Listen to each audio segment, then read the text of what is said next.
শুভশ্রীর পর এবার রুক্মিণীকেও ঠকাতে চলেছে দেব। সম্প্রতি এক টক শোতে দেবকে তার বিয়ে নিয়ে প্রশ্ন করা হয়। তখন দেব স্পষ্ট জানিয়ে দেন, জীবনের শেষ অধ্যায়ে যাব যেদিন, সেদিন ঠিক করব বিয়ে করব কি করব না।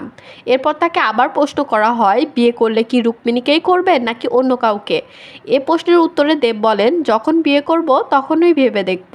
রুক্মিণী হলে ভালো হয়, তবে এটা এখনোই বলতে পারবো না। দেবের এই কথা শুনে নেট দুনিয়ায় শুরু হয়েছে আলোচনা সমালোচনা। অনেকেই বলছেন রুক্মিণী হলে ভালো হয়, মানে রুক্মিণী না হলেও দেবের তাতে সমস্যা নেই। আর এতেই শুরু হয়েছে নানা কটাক্ষ আর ট্রোল।